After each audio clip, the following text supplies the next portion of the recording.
Channel. Today मैं आपको इस वीडियो में relation function chapter further proceed कराऊंगा। इस वीडियो में आपको एक्सरसाइज 1.3 के क्वेश्चन नंबर 5 से स्टार्ट करूंगा और जितने क्वेश्चन हो पाते हैं उतने आपको कराऊंगा। तो वीडियो को एंड तक देखना और इन्जॉय करना। तो स्टार्ट करते हैं। 5th क्वेश्चन लेता हूँ मैं। 5th क्वेश्चन में क्वेश्चन नंबर 5 शायद आपको दिख रहा होगा। यस दिख रहा है। तो 5th क्वेश्चन में मैं लेता हूँ फर्स्ट पार्ट। पहले फंक्शन लिख देता हूँ देन क्वेश्चन पढ़ेंगे। ये फंक्शन है और एक्चुअल में जो रोस्टर फॉर्म में फंक्शन है वो ये है 4 10। ठीक है, ये फंक्शन है। क्वेश्चन में बोला है कि रीज़न बताओ कि ये इन्वर्स मतलब इन्वर्स है या नहीं, फिर बताओ रीज़न कि क्यों है क्यों नहीं। ठीक है, तो देखो इन्वर्स कब होता है कोई भी फंक्शन, जब 1 1 ऑन टू दोनों हो वो। तो पहले हम इसकी 1 1नेस और ऑन टू नेस चेक करते हैं। तो फॉर 1 1 मैं चेक करता हूँ 1 1 के लिए क्या होना चाहिए, मतलब हर एक जो एलिमेंट होता है उसकी कौन सा होता है गाइस, जिसकी डिस्टिंक्ट एलिमेंट की डिस्टिंक्ट इमेज हो। तो इसमें मैं जब 1 रखता हूँ तो मेरे को क्या मिलता है 10 मिलता है, और जब मैं 2 रखता हूँ तो मेरे को क्या मिलता है 10 मिलता है। तो इसमें डिस्टिंक्ट की डिस्टिंक्ट इमेज तो हुई नहीं, सॉरी ये मैंने गलती से लिख दिया, सेट नहीं लिखोगा। तो डिस्टिंक्ट की डिस्टिंक्ट इमेज तो हुई नहीं, 1 की भी वही है 2 की भी वही है। तो इधर तो मैन इवन वाला केस हो गया, तो ये 1 1 नहीं है। तो इट इज़ नॉट 1 1 नहीं है। और जब 1 1 ही नहीं है तो इन्वर्स तो होगा ही नहीं, क्योंकि इन्वर्स होने के लिए 1 1 ऑन टू दोनों होना चाहिए। ठीक है, तो 1 1 ही नहीं है तो ऑन टू तो फिर होगा भी नहीं है। ठीक है, क्योंकि इन्वर्स के लिए 1 1 ऑन टू वाली प्रॉपर्टी चाहिए, ना कि मैनी 1 ऑन टू वाली। ठीक है, इसलिए that's why it's inverse is not possible. इसका इन्वर्स पॉसिबल नहीं है। ठीक है, तो इसमें वही लिख देना। इसका रीज़न मैंने आपको बता दिया और इसका इन्वर्स है ही नहीं। ठीक है, अब सेकंड पार्ट देखते हैं इसका। सेकंड पार्ट में फंक्शन है 5 6 7 8 2 1 2 3 4। ठीक है, 1 2 3 4 ओके। और जो हमारा फंक्शन दे रखा है वो दे रखा है 5 4 एंड 6 3 7 4 एंड 8 2, ये दे रखा है। अब देखो इसमें भी चेक करो 1 1 प्रॉपर्टी। 1 1 प्रॉपर्टी पहले मैं चेक करता हूँ, तो इसमें देखता हूँ मैं 5 की भी 4 इमेज है एंड जो हमारा 7 है उसकी भी 4 है। तो ये तो मैनी 1 हो गया, तो ये भी 1 1 नहीं है। ठीक है, इम्प्लाइज इट इज़ नॉट 1 1। अब जब 1 1 ही नहीं है तो इसका इन्वर्स भी पॉसिबल नहीं है। ये लाइन आप लिख सकते हो। ठीक है, इसे आप नोट करिए। देखो गाइस, अब ये थर्ड पार्ट है। थर्ड पार्ट भी देखते हैं।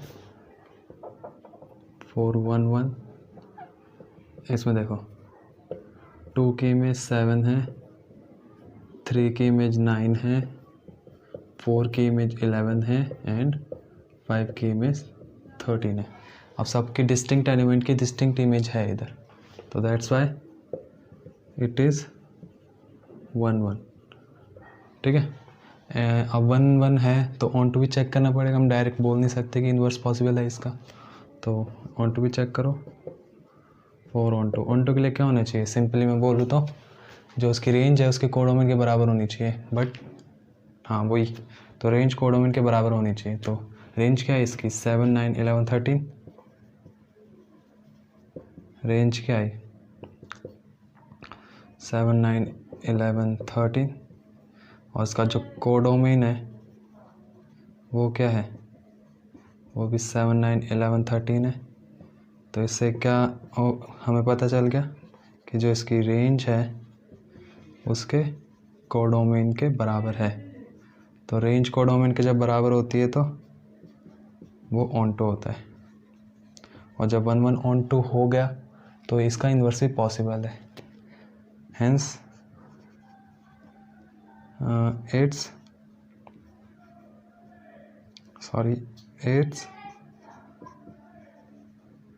इन्वर्स इज पॉसिबल, इसका इन्वर्स भी पॉसिबल है। हम छठा क्वेश्चन कर रहे थे। छठे क्वेश्चन में मैंने लिख दिया क्वेश्चन। इस क्वेश्चन में 2 पार्ट हैं। पहला पार्ट है कि इसमें हमें पहले 1, 1 प्रूफ करना है, और देन इसके बाद हमें इसका एक फंक्शन दे रखा है, बट फंक्शन सेम है, बट जो उसका कोडोमेन है उधर लिख रखा है रेंज ऑफ एफ, उसको हमें इन्वर्स उसका निकालना है। ठीक है, तो स्टार्ट करते हैं। देखिए पहले तो 1, 1 प्रूफ करते हैं इसको।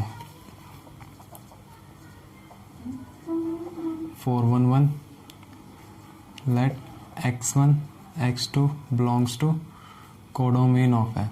ठीक है, देन आल्सो लेट कि जब हम इन दोनों वैल्यू को पुट करते हैं फंक्शन पे तो दोनों फंक्शन बराबर आते हैं। ठीक है, तो अब पुट करते हैं x2 अपॉन x2 प्लस 2। ठीक है,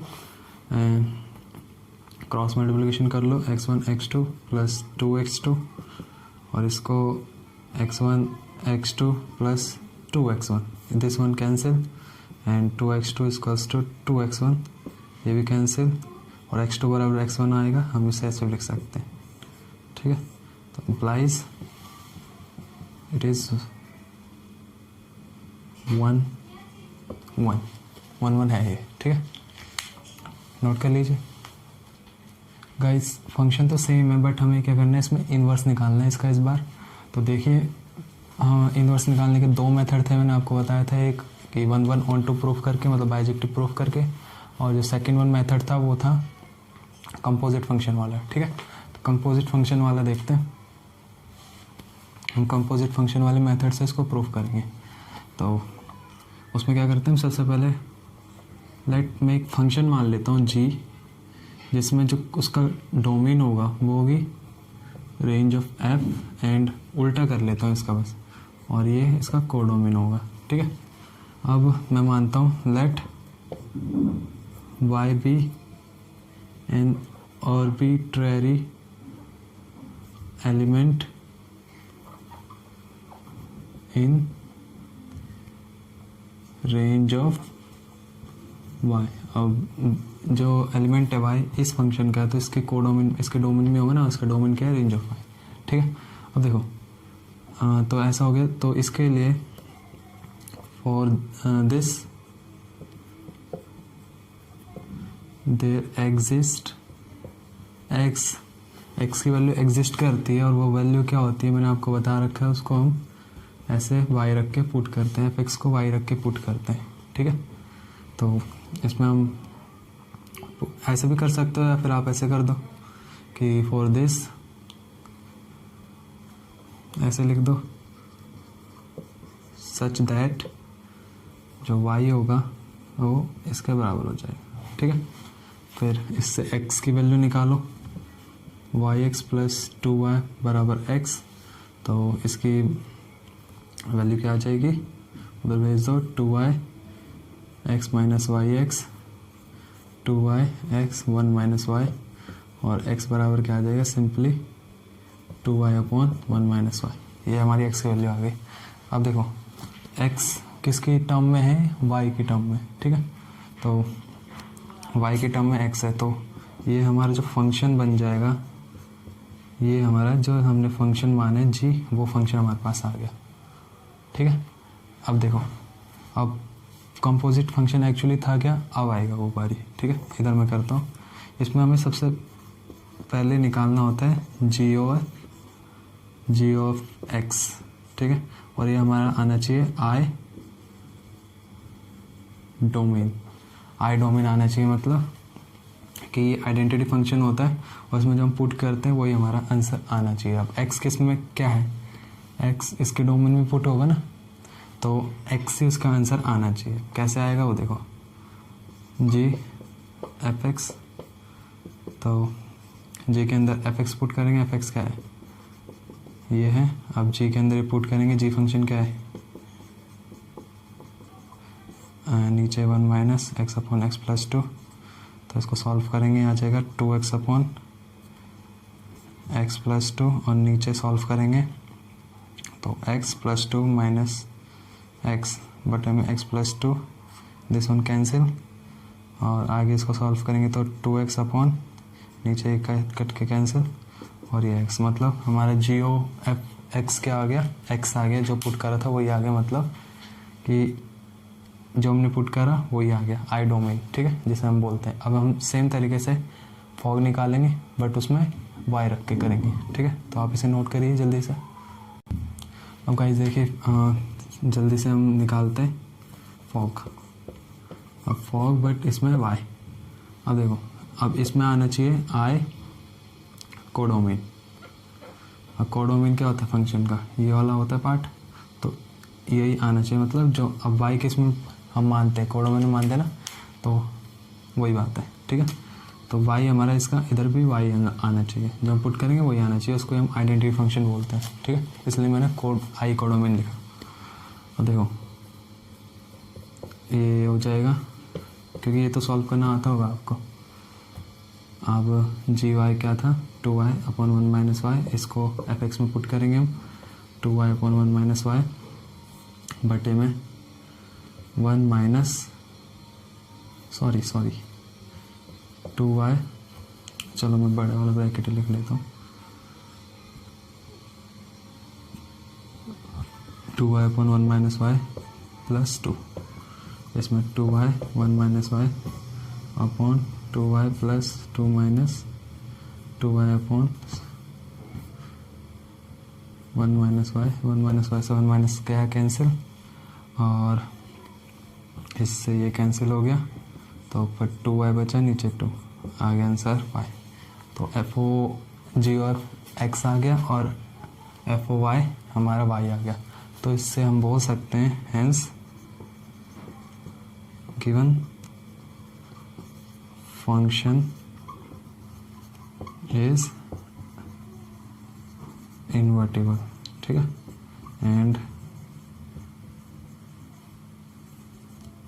इन्वर्स इज, इन्वर्स क्या होगा, जो हमने फंक्शन माना था g, क्योंकि हमने माना था ना, वही फंक्शन हमारा इन्वर्स होगा, ठीक है। उसको आप और वो इन्वर्स क्यों होगा ये भी मैं आपको समझा देता हूँ। क्योंकि हमने वो फंक्शन माना और उसके डोमेन कोडोमेन को एक्सचेंज कर दिया था, मतलब जो f के डोमेन था वो उसका कोडोमेन बन गया। तो एक्सचेंज जब हो जाती है चीज़ें, तो उससे क्या हो गया, वो आपस में इन्वर्टिबल हो जाते हैं, ठीक है। तो ये g उसका इन्वर्स होगा, और इन्वर्स क्या होगा उसका, लिखने में हम कैसे लिखेंगे, y की टर्म में 2y अपॉन 1 माइनस वाई, ये उसका इन्वर्स होगा, ठीक है। और अगर आपको थोड़ी सी कन्फ्यूज़न हो रही हो तो मैं आपको बता दूं कि जो हम फंक्शन मानते हैं स्टार्टिंग में वही हमारा इन्वर्स होता है एक्चुअली, और जो x की टर्म में x बराबर समथिंग y की टर्म में आता है वही हमारा इन्वर्स होता है, ठीक है। अगर हमसे अगर क्वेश्चन हो तो आप डायरेक्ट लिख सकते हो, तो आप इसे जल्दी जल्दी नोट कर लीजिए। गाइस जो हमारा 7th क्वेश्चन है उसमें फंक्शन ये दे रखा है, और ये एक्चुअल फंक्शन ये दे रखा है, इसकी डेफिनेशन है, ठीक है। इसमें बोला इसको इन्वर्टिबल प्रूफ करो एंड इसका इन्वर्स निकालो, तो करते हैं। तो इसमें मैं दूसरा मेथड यूज़ करता हूँ, बाइजेक्टिव वाला, ठीक है। उसमें क्या होता है, मेरे को फंक्शन को पहले 1 1 प्रूफ करना होता है, देन ऑन टू प्रूफ करना होता है, तब हम बोल सकते हैं कि इन्वर्टिबल है, ठीक है। तो मैं 1 1 प्रूफ करता हूँ। पहले लिख देता हूँ मैं, a function to be invertible, a function to be invertible, it should be 1 1, it should be 1 1 as well as onto 1 1 onto दोनों होना चाहिए, ठीक है। उसको नाउ 4 1 1। अब हम 1 इधर प्रूफ करते हैं, ठीक है। मानते हैं late x1 x2 belongs to R, जो उसका डोमेन है। तो जो fx1 और fx2 है उसको भी हम मान लेते हैं बराबर होंगे इनको रखने पर, ठीक है। अब रखते हैं 4x1 + 3 बराबर 4x2 + 3, ये कैंसिल, और ये क्या आ जाएगा 4x1 बराबर 4x2, ये भी कैंसिल, इम्प्लाइज x1 बराबर x2। तो क्या हो गया, इट इज़ 1 1, ये 1 1 है, ठीक है। अब 4 on 2, इसमें तो हम मानते हैं, देखो इसमें मानते हैं let y be an arbitrary element in जो कोडोमेन है R, ठीक है, for which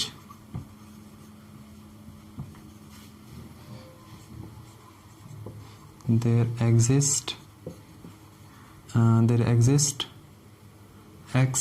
अब जो x एग्जिस्ट करेगा उसकी वैल्यू क्या होगी, वो होती है जब हम fx को y बराबर 4 पुट कर देते हैं, ठीक है। और इससे x की वैल्यू निकालो, y/3/4, y-3/4 आ जाएगी इसकी, और ये रफ में करना होता है, ठीक है। क्या आई थी, y-3/4, ठीक है, ये x की वैल्यू होगी। अब सच दैट अब इसको अगर हम fx में पुट करें इस x की वैल्यू को, तो हमारा आंसर y आना चाहिए। देखो इसको मैं इसमें पुट करूँगा तो इसका आंसर हमारा आना चाहिए y।